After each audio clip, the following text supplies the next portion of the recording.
Theater podcast. I am your host and writer behind 99geek.ca, Andrew Geczy, and this is being recorded on Monday, February 1st, 2021. My goal in life has always been to write for television, but it's a goal I've had little luck so far in attaining, so instead I've resorted to self-publishing novels on Amazon, but writing the monthly chapters like episodes of TV shows that people can download at patreon.com/99geek. Every chapter is released in 4 parts, a teaser in 3 acts, and every month features a different book spanning both science fiction and fantasy and every genre in between. That's right, I wrote all the books featured on this podcast, working nights at a local gas station to make ends meet. I live in what feels like a poverty nightmare, praying to God I manage to make it as a writer before the night shift cognitively destroys me for good. I can feel it eating away at me. Well, to be honest, I got fired a couple months ago, so I don't feel it eating away at me so much anymore. Poverty still eats away at me. That's pretty shitty, but what can you do? I honestly, since quitting the night shift, I've been going in the opposite direction. I slept until like 11:30 today. It was not what I intended. But boy, does it feel good. Year after year, if I could only find an audience or an agent or help of any kind, but I have nothing, no backup, no support. I'm completely alone, pro bono, with nothing but my passion for telling stories, and thus I ask you not to judge me or my work or my production values too harshly. I'm doing the best I can with no money and no time. Tonight we'll be reading from Phase 2 of Season 1 of 99% Geek, a chapter of a book entitled Isabol Tseung Voice News. Remember, you can follow along at patreon.com/99geek. Chapters are somewhat standalone, but at least make sure you start on week 1 for the recap. This is not week 1. This is, in fact, the very last week of the last chapter of this book.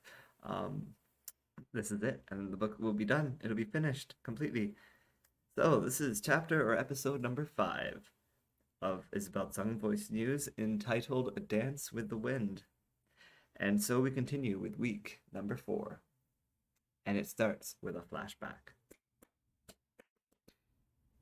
Alia squeezed through the crowds of people as she tried to get some distance between her and the alleyway beside the Prime Minister's vault. After all, the intention wasn't to steal anything, just destroy it all and cost him as much money as possible. That was the only thing these corrupt politicians understood. Pain was nothing to them. They fed off of pain, but hit them in their pocketbooks, and that was the pain they couldn't feed off of. She looked behind her and was surprised to find the white woman reporter still following her. Alia stopped in the middle of the dirty sidewalk, turning as the crowds of people had to separate to go around them. "Why you follow me?" Alia asked the woman, getting increasingly frustrated that she had to keep flexing her really inadequate English skills. The woman Susie said, "I saw you back at the market, right? And I was feeling so lost, you know. I came here because I thought I'd find my big break. I spun a globe, pointed my little finger, and it told me to come here." Alia was barely following her. "What?"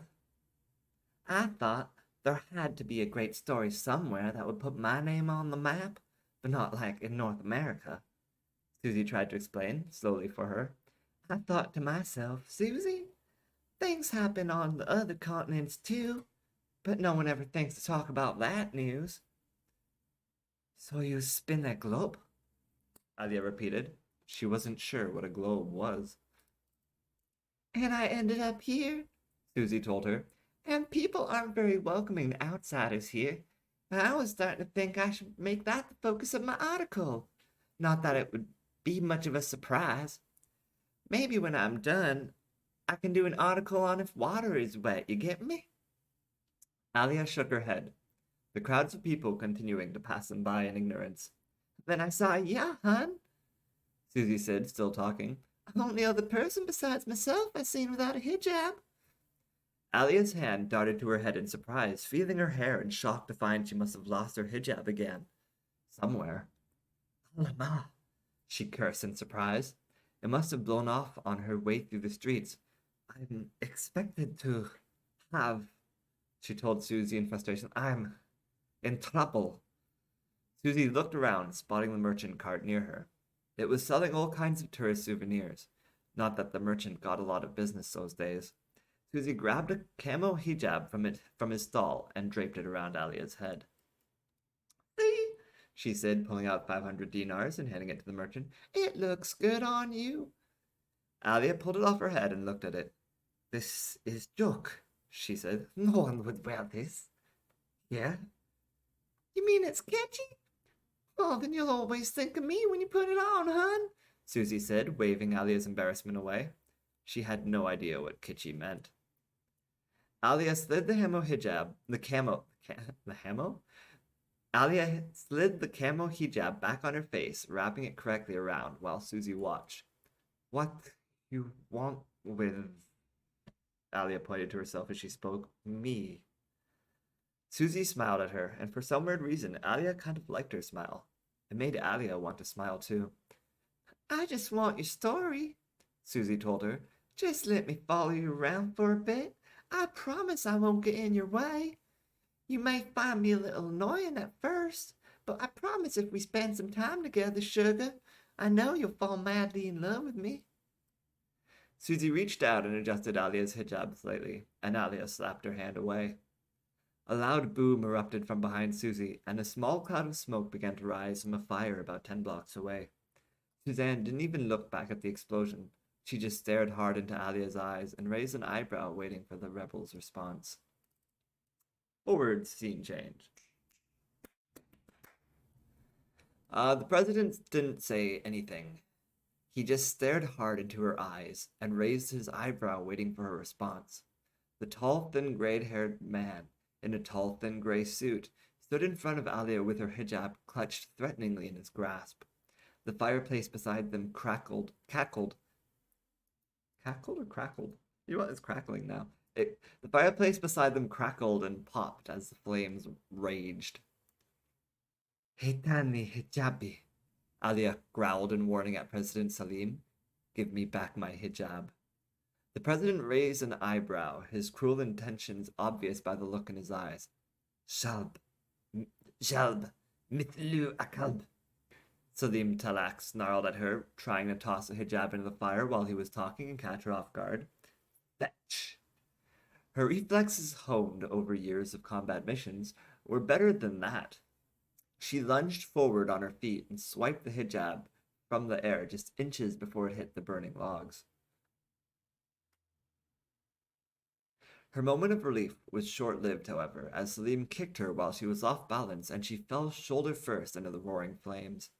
The fire licked at her. The fire licked at her, melting through her sleeve and burning her arm as she bounced off the burning logs and back into the lounge. She hit the ground hard, her right arm searing in agony as she tried to cradle it. That had hurt more than just her arm, though she had been lucky to have have not caught on fire. As soon as she was sure she'd live, her eyes started darting around for Salim, certain he'd try to run. Instead, he shoved an entire couch at her, trying to knock her back into the fireplace. He laughed, clearly enjoying his advantage over her and the pain he could see on her face. This was his chance to defeat the notorious leader of the rebels, and the biggest pain in his ass since taking office. He continued shoving the couch, Alia backing away until her boots almost touched the fire again. She wasn't about to give him the satisfaction. Stashing her hijab into her pocket, she grabbed the arm of the couch and lifted herself up, planting her feet on the sides of the fireplace and pushing herself off to roll onto the cushions. Seeing Alia evade his simple trap, Salim grabbed her pistol from the floor and tried to shove it in her face. Grabbing a cushion from the couch, she smothered the pillow over the gun and shoved it aside as he fired off a round. The shot went wide, but he tried to point the gun at her again.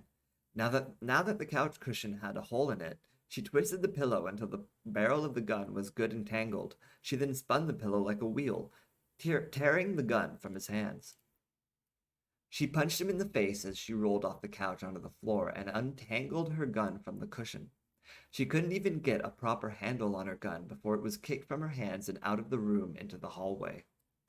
She looked at the gun, then back at the president in time to see him bolt from the room. She could either grab her gun or go after him. She chose the latter, stepping into the hallway that separated the two wings of the palace. Immediately she regretted not grabbing her gun, as Salim waved down one of the few guards that hadn't left his post to reinforce the perimeter. The guard was at the far end of the hall, and Salim ducked as the guard readied his AK-47 over the president's head at her.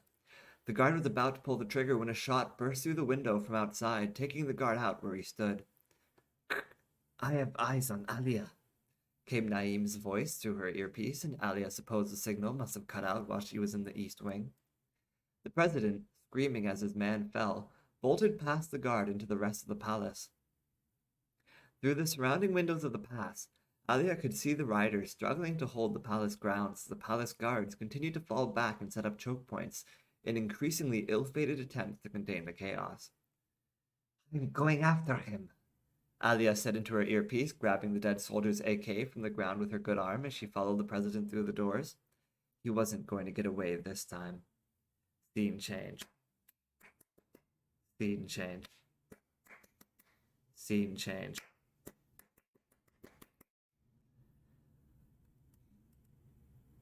If you had only seen what I'd seen. That was what Isabel wanted to say, but she knew the words would be empty. He was seeing exactly what she was seeing. People angry, inciting violence, dying. They could see it all from those windows, looking down at the stormed courtyard as the rioters overwhelmed yet another choke point, trying to keep the rioters from spreading to the other side of the courtyard and surrounding the building. Isabel and the Prime Minister could only watch as the rioters beat the guards with their own weapons. One guard managed to shoot a woman down before a dog, Ayan's dog, Oweis, lunged at his throat before he could shoot anyone else. Prime Minister Baham Abdulabadi seemed to grow pale beside her as he watched, and she was pretty sure she even saw his hands tremble. When he spoke, his words sounded haunting. "Vataku yavnan kauni fihi elelei sumatavafe kuluv nafsin me kasabat vahum le yuzlamun," he muttered to himself under his breath, almost like a chant or prayer. "What does that mean?" Isabel asked, her hands fidgeting with Greg's camcorder. She dared not turn it on. I used to have a translator, sorry, he said slowly before explaining. "It's a verse." He turned his head to peer at her. "From the Quran." He looked back out at the courtyard as they both heard the muffled boom of a distant explosion and felt the room shake. She couldn't see where the explosion had come from, or what caused it. It must have been out of view. What? She couldn't see where the explosion had come from, or what caused it. It must have happened out of view. There we go. Must have happened out of view. Fine. "Fear the day when you are returned to Allah," Baheim spoke, "for every soul shall be repaid in full that which they have earned, and no justice shall be done to them." "Do you fear a reckoning, Prime Minister?" Isabel asked him, her voice penetrating the silence of the clearly sound-insulated room. "Las he alayam al-Muslimatli," the Prime Minister spoke in Arabic. "Sir," Isabel muttered. "I tried to be a good leader to these people," he said. "I tried to rebuild." "I understand," Isabel said, lifting Greg's camcorder and selecting a file from the SD card to play for the Prime Minister. She scrubbed to the right spot and shoved the screen into the Prime Minister. I wish I had water. I forgot to pour water. She scrubbed to the right spot and shoved the screen into Prime Minister Baheim's face. "You didn't order this." She watched his eyes as he saw the bodies in the pool inside the no-go zone. "But it still happened, and these people are seeking justice." "What is this?" the Prime Minister asked, confused and horrified. "They look like children." "They are, sir," Isabel said, letting him browse through all their footage as she continued to talk. "And that's just one of many pools. Your no-go zones around the city are cover-ups for mass genocide. You sent me into the city to learn whatever I could, and yet, as soon as I uncovered the truth, your men tried to silence me." Your cameraman, Baheim said as Greg had appeared momentarily on the screen. Where is he? Dead, Isabel said coldly. Though his face had only been on the screen for a second, she could still see it as if it had been burned into her retina. Killed on the order of President Salim Talak. The Prime Minister closed his eyes, as if he had both been expecting and dreading her response. She could see she was getting to him. Greg is now just another body in a pool, Isabel said to him. The Prime Minister handed Greg's camcorder back to her. It's a broken world, Baheim Abdul-Abadi said at last. Nothing like the world we were promised as children. He pressed a hand against the glass of the window. Our parents told us about endless opportunities, about a world we could do anything, be anyone. We grew up with dreams in our heads, only to learn the world is a nightmare. It doesn't have to be, Isabel insisted. The world is what we make it. It reflects us. The people reflect us. Like a mirror. Our greed, our cruelty, our complacency. It changes when we show it how. She placed a hand on the Prime Minister's shoulder. When we show them how. All it takes to change the world. Sorry, that almost went a little Australian. All it takes to change the world is for enough people to try. Prime Minister Abdul Abadi drew away from the glass, looking more pale than ever, and slowly shook his head. I wouldn't even know how to start, he muttered to Isabol. You're so confident you have all the answers. Why don't you take the job? Mr. Prime Minister, Isabol addressed him, it starts with a little empathy, with making choices that consider the needs and well-being of everyone. It starts with the people in power being held accountable for the cruelty, like President Salim Talak. It starts with you apologizing. I'm sorry, the Prime Minister said quickly, for your cameraman, for humiliating you in our palace, for thinking I was better than you. Isabel crossed her arms and backed away from the window towards the door. I'm not the one you need to apologize to. She unfolded her right arm and stretched out her hand when he refused to budge. Will you follow me? Still he hesitated, glancing out the window at the chaos. Can you protect me from that? Can you protect me from them? Isabel wasn't going to lie to him. Does it matter? She asked him. He nodded, and nodded again, taking a deep breath, even though she could tell the older man's heart was stammering in his chest. He nodded, period. Anne nodded again, taking a deep breath, even though she could tell the older man's heart was stammering in his chest. There, it's fine, it works. His adrenaline was pumping. This was perhaps the scariest moment of his entire life. Okay, he said, straightening his greenish-beige uniform. Right. He took Isabel's hand, allowing her to lead him from the room. Both of them knew full well she could be leading him to his death. Scene change. Scene change. Scene change. Naeem couldn't see Alia. He searched all the windows of the palace where he was expecting her to be, but he had nothing. We're being pinned down. Oh, no, this is... We're being pinned down. I only have so many accents, okay? We're being pinned down. Naeem heard Hassan's voice in his ear. Hassan and Ayan were tasked with keeping the protesters as safe as possible from the palace guards. While they had most of the courtyard that he could see taken, the guards still held much of the walls, and with no way to get up there, the protesters were easy pickings for the guards to shoot down at. Also, the courtyard extended to around behind the palace, and Naim was pretty sure the palace guard still held that. He couldn't worry himself with what he couldn't see. Instead, he'd try to effect that which he could. Aiming at a guard on the wall through his scope, he fired a shot, dropping the man, and then his friend. It seemed they were coming from a tower on the further side from Naim. He couldn't tell how many, but he was pretty sure a number had retreated there to climb to the top of the walls and spread out. He put down his sniper and grabbed his laser pointer, shining it at the tower. Yashish, he spoke into his earpiece. I'm painting a target. Do you see it? With all this? With all of this? Came Yashish's reply. Wait, yeah. No, it's hard. That tower is full of heat signatures.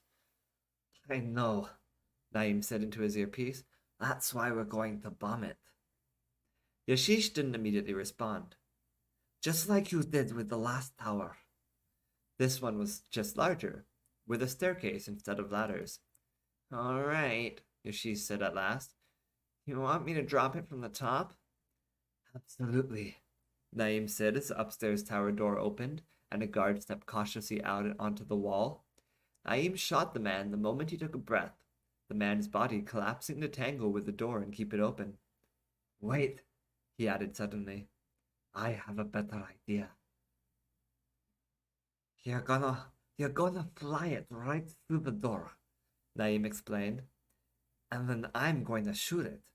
And we'll blow the whole tower up real nice. Let me do that line again. You're going to fly it right through the door. And I'm going to shoot it. And we'll blow the whole tower up real nice. Another guard poked his head out the doorway, clearly confused as to where the shots had come from. The guard fired off a couple shots with a pistol in completely the wrong direction before shrinking back into cover. I'm almost there, came Ashish's voice through the earpiece. Through the doorway, Naim could see another guard join the first, and Naim managed to get a shot off, taking out the guard's friend. Now the guard was very confused and panicked. Yashish made an audible whine in Naim's headset as his drone rose over the wall and started into the tower. For the record, I don't appreciate being an accessory to all this murder, Yashish complained, and it was enough to cause Naim to furrow his brow and almost miss the shot. He hesitated instead. What did the boy expect? Joining the rebel militia.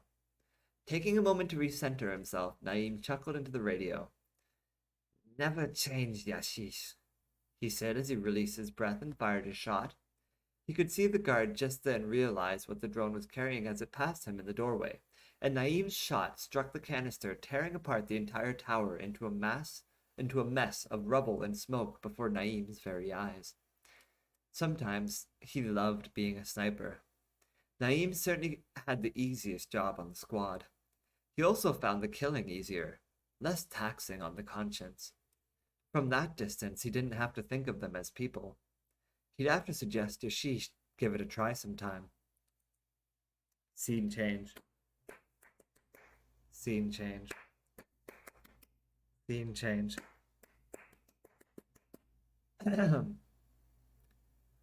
Salim. That did not sound right. Salim. Alia called for the president, firing shots into a bust of him on a mantel beside her. She stormed down the hallway as outside somewhere there rung yet another explosion. Did he go downstairs into the dungeons? Lachem knuk ala betid inil at Salim, she called after him as she started down the same flight of stairs she'd taken once before when there to rescue Isabol. You can't get away from me, Salim. Above her, she heard a commotion, and she ran back upstairs in time to see Salim run through the palace doors out into the palace courtyard. He didn't make it 2 steps out the door before Alia fired shots at his feet. Kaif min al-mawat, Alia yelled at the president as he froze in place. Afraid to die? She approached him, and to her surprise he dropped to his knees in front of the steps, his legs digging into the gravel. The sun was only just starting to crest over the horizon, bathing them in a dim auburn glow. As Alia got closer, she heard a strange sob, and it took her a moment to realize it had come from Salim. Was the president crying? Kunsa, kunsa ufakir fi rajul sari likayat likum iala ala karin biali dam. Alia said, her gun trained on him even as she held it steady with only one hand, her right arm still badly burned and in pain. Sukabil misrak bebaid al-karama. I would have thought for a man so quick to sentence others to death, you would meet yours with some dignity. I'm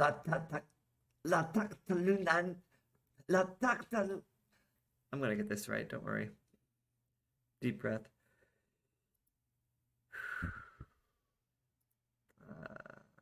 What's going on here? Sorry, my computer now is lagging out. All right, we're good. Everything's good. Where was that? Lataktulani. President Salim Talak sputtered pathetically. See, I sputtered pathetically just like him. As Alia pressed her barrel against the back of his head, Hujak lataktulani. Don't kill me. Please don't kill me. Ana akta kimatan iala kad alhaya. I'm worth more to you alive. Alia laughed despite herself, chuckling as she whispered English in his ear. You don't know how much killing you is worth for me. She tried to recall Susie's face. This was for her, and all the thousands of people dead because of him. Her finger squeezed the trigger. Alia, wait! Isabel's voice called out from elsewhere in the courtyard. Don't do it! Across the courtyard, Isabel was leading the Prime Minister out from the door Alia had originally entered through to the east wing. As Isabel led the Prime Minister from the building, the mob of protesters all going silent and shuffling to make way as they had for Alia and the President, everyone in the courtyard was watching the two women. You don't have to do it, Isabel told the rebel leader. Not like this. Give me one reason why not, Alia pleaded with Isabel, really hoping Isabel would give her even one good reason that made sense. Isabel continued to take slow, steady steps towards her. He's unarmed, for one, she tried to reason calmly. That hasn't stopped him before, Alia insisted. He would just get someone else to do his killing for him. Then don't kill him, Isabel countered, because this man has something to say. She looked at Prime Minister behind Abdullah Badi and gave the man a reassuring nod. I failed you, the Prime Minister said, and at Isabel's urging he continued. I failed all of you. He swallowed deeply before continuing. Lakad ufna al-katir min al-mawat. We have known so much death.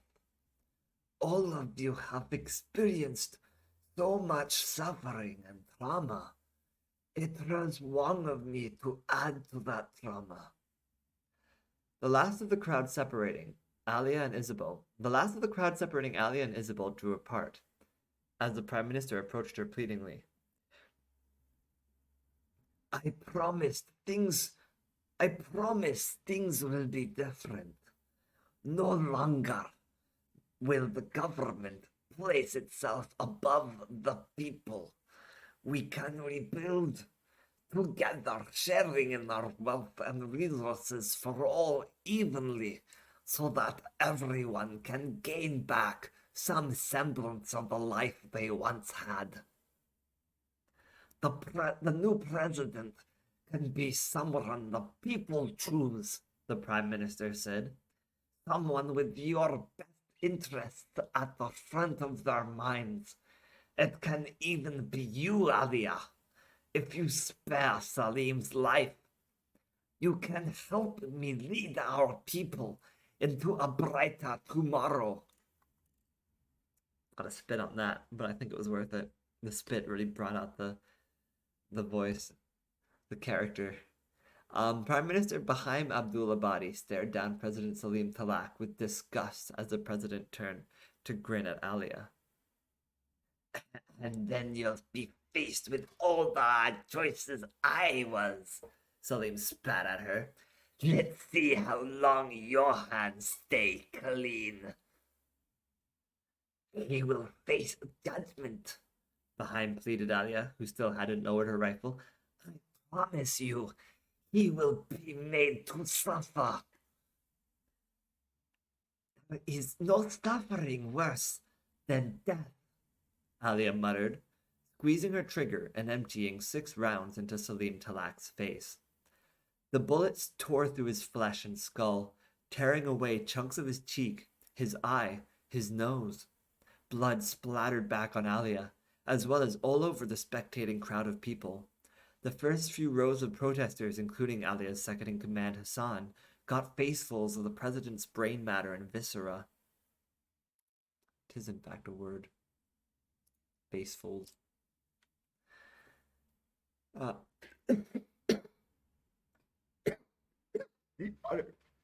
Think about that viscera for a quick sec.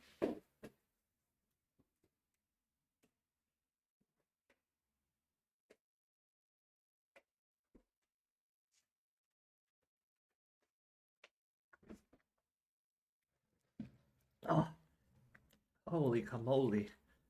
Whew. That was hard. Where was I? Yes, brain matter and viscera. The first few rows of protesters, including Ali's second-in-command, Hassan, got facefuls of the president's brain matter and viscera.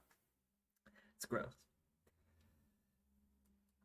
And you can keep your job, Alia finished, dropping her rifle to the ground as everyone stared at her with shock on their faces. I'm done. She slipped her hands into her pockets. Her right arm still in agonizing pain, and stepped through the mass of people, out of the courtyard and into the street. Susie was avenged. Her people were avenged. Her mission was accomplished. I should have said that slightly differently. Susie was avenged. Her people were avenged. Her mission was accomplished. Scene change. Scene change. Scene change.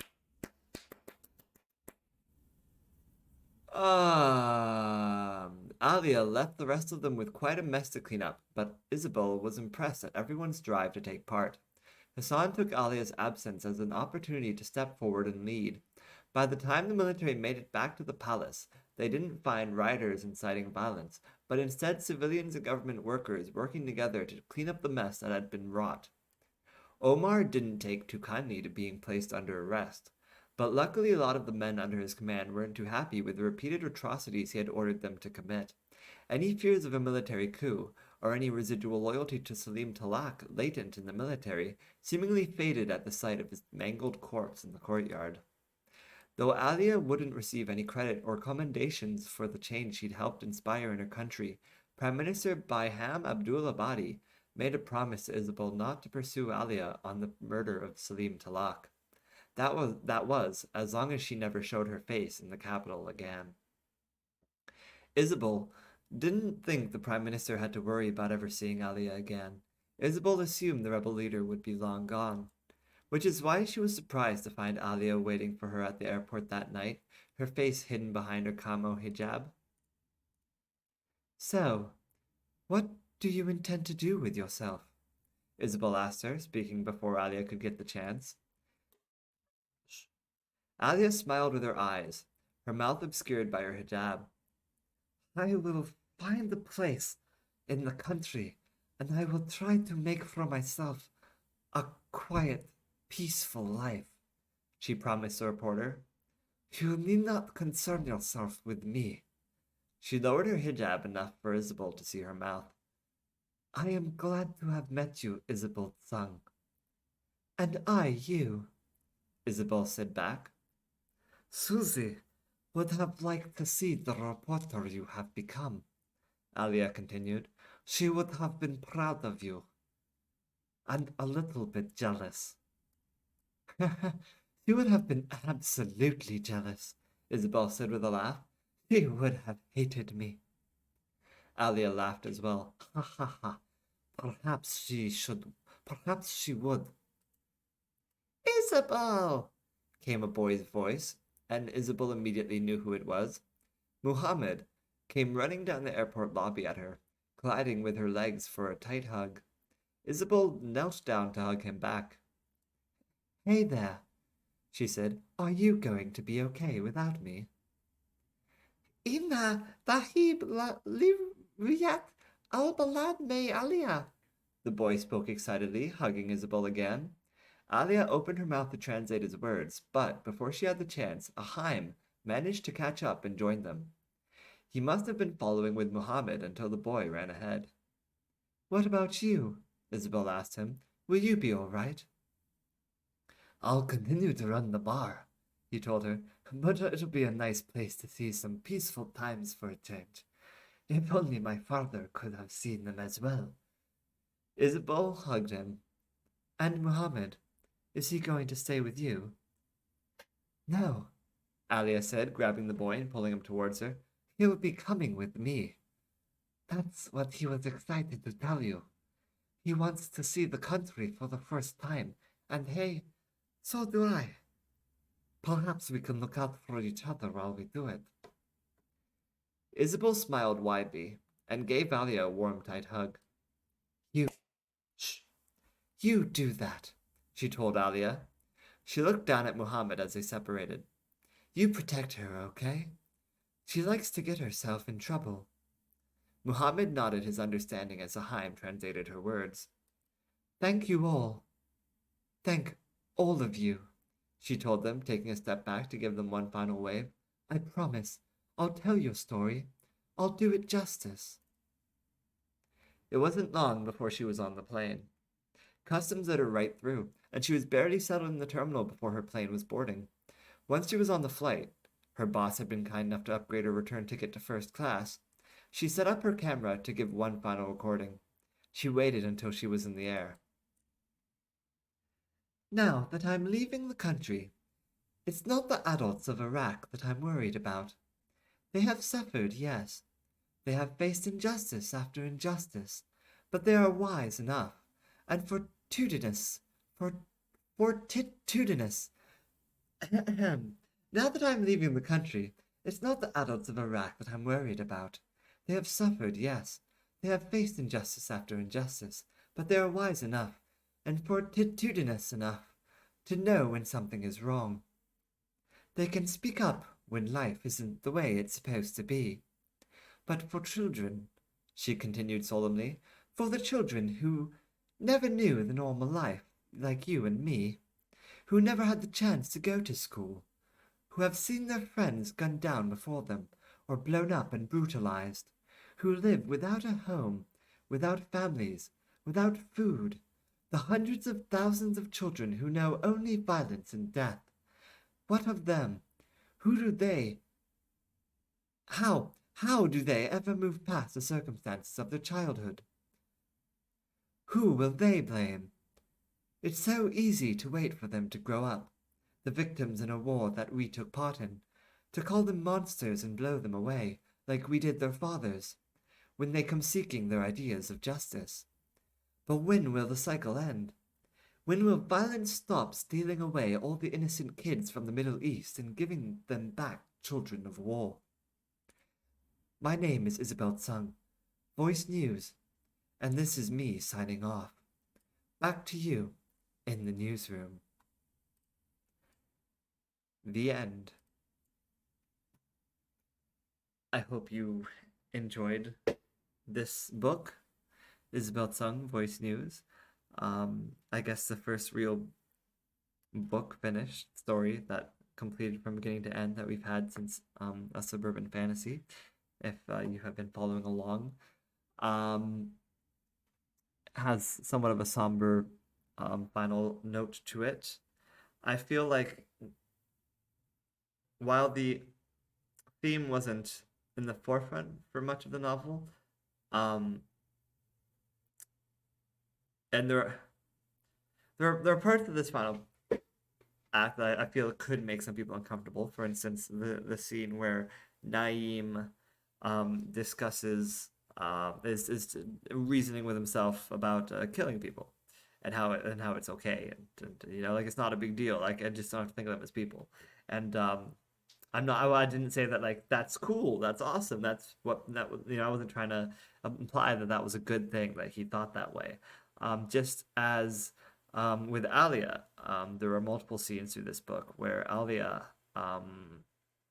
kills someone in cold blood um, without even so much as flinching.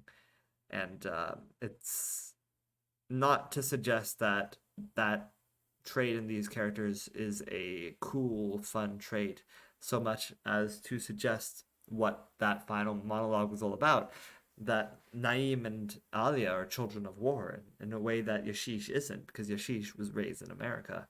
Um, but Alia and Naeem were raised throughout the 90s and all the chaos then. Like they've only known war their entire life. And you can tell that by the way that they the way they act and the choices they make, that they are different, and it's harder for them. Anyway, this is the end of Isabel Tseung. The character will appear again in Urban Fantasy Act 3 after being introduced in Act 1, so you can always go back to Urban Fantasy Act 1 and check out her chapters. I believe she's in chapter 4 and 5, if you're looking just to see more of her. Um, and so if you can stomach silly vampire fiction, over the top urban fantasy shenanigans, then you can check that out. And if you want future Isabel Tsung stories like this, told in a more grounded world, you can subscribe at patreon.com/99geek, or just go to 99geek.ca and let me know.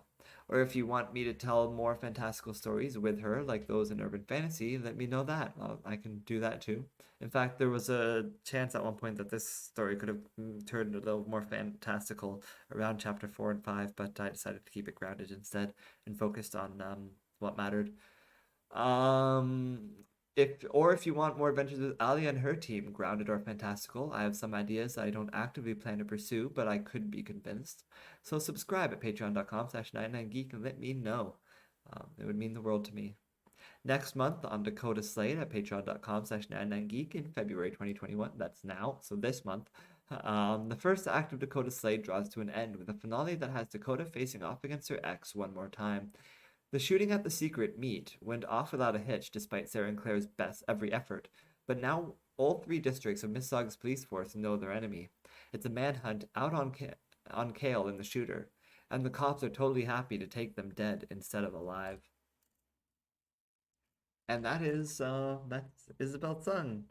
Let me read the do do do do do do dee dee dee dee dee and a la la la la la la la la and a do do do do do. My name is Andrew Geczy. My brand is 99% Geek, found at 99geek.ca. I'm a writer writing monthly chapters of novels like episodes of TV shows, releasing them in 4 weekly parts, a teaser and 3 acts on Sundays on my Patreon page at patreon.com/99geek. At the end of the month, the finished chapter is added to the PDFs attached at the bottom of every post. Finally, the finished books are self-published on Amazon. There's urban fantasy tales about a teenage girl turned into a vampire against her will, or a scorned lover investigating paranormal phenomena, or a journalist covering news and politics in the Middle East. There's a sci-fi story about people on a dying world trying to build a ship to a new one. There's a fantasy story about a fallen angel trying to stop the end of the world, and there's more coming. And it's all attached at the bottom of every post on the site in convenient PDF format readable on computers, tablets, ebook readers, and phones. I also have a Geekly Weekly blog and host video game playthroughs and matchmaking streams on Twitch and eventually post them on my YouTube and Patreon pages. So stay tuned and maybe subscribe. It's only $1 and the support you show will go a very long way, I promise. There are also higher tiers. Give $5 one month and you can name a character or location or suggest a thing you might want to see. Basically, you get to give a noun and then I promise to incorporate that noun into one of my stories somehow. Maybe not the same month you give the suggestion, but within one cycle of books guaranteed. No matter how crazy, you can't sabotage me, I promise. And you can keep giving nouns for every month you pay at the $5 tier. Or if you give $10, you don't get 2 nouns, but you can give a description. Describe the personality of your character, or the look of your location, or the importance of your item. For $10, you get a noun and a description. You can also give $1 towards supporting my efforts at video game streaming or my weekly blog. If you don't want to subscribe on Patreon, you can also give at paypal.me/99geek, and for a limited time the same rules about suggesting a noun apply there. You can write it below your very contribution. I'm as poor as it gets, living paycheck to paycheck and sometimes starving, so I understand if you are too. I don't want to take food out of your mouth, so your attention is enough. Say something, comment here, or at the very least, follow me on Twitter at Andrew Geczy, or Instagram at WingcommanderIV, or email me at aldon@gmail.com. And did you hear that? If you didn't want to subscribe, you can always give at paypal.me/99geek, and there you can suggest, hey, I want to see Isabol Tseung come back, or hey, I want to see Alia and her team come back in some manner. And I would take that into account. Anyway, live long and prosper. May the force be with you. Long live Marceline the Vampire Queen. We are the 99% Geek. Off. Turn it off. Turn it off.